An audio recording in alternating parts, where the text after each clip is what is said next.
High court এমপিদেরকে সভাপতি হতে বারণ করলেন। সবাই কেন এমপিদের অসম্মান করতে খুব উৎসাহ বোধ করেন। আজকে তিনি নেই মন্ত্রী, কালকে যদি কোনো কারণে মন্ত্রী না থাকেন তার তো অবস্থা আমার মতোই হবে। এনটিআরসির মাধ্যমে শিক্ষক নিয়োগটা নিঃসন্দেহে প্রশংসনীয়, কিন্তু কুড়িগ্রামের চিলমারি কোনো ছেলে যদি মেহেন্দিগঞ্জে চাকরি পায় সে যায় না মাননীয় স্পিকার।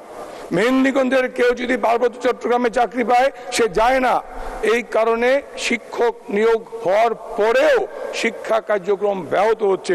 পার্বত্য চট্টগ্রামে কেউ যেতেই চায় না, সেখানে বিশেষভাবে এনটিএসসির অধীনেই হোক, কিন্তু সেখানে বিশেষ বিবেচনায় ওই অঞ্চলের ছাত্ররাই যাতে ওখানে শিক্ষকতার নিয়োগ পায় সেটি করা যায় কিনা সেটি বিবেচনা করতে হবে। অঞ্চল ভিত্তিক মানুষের প্রায়োরিটিটা অর্থাৎ চাহিদাপত্র সেভাবে তৈরি করে নিয়োগ দিলে এটি কার্যকর হবে। যেই শূন্যপদগুলো আছে দ্রুত সেই শূন্যপদ নিয়োগ দিতে হবে।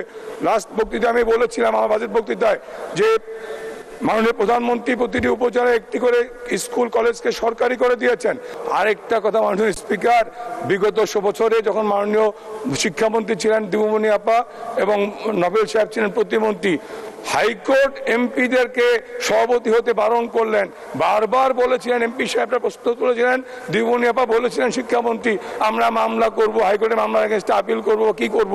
আসলে অপমান সবাই এমপিদের করে, সবাই কেন এমপিদের অসম্মান করতে খুব উৎসাহ বোধ করেন, অর্থাৎ উপর স্তরের মানুষগুলো নিচে মানুষকে পরিহাস করতে ভালোবাসেন।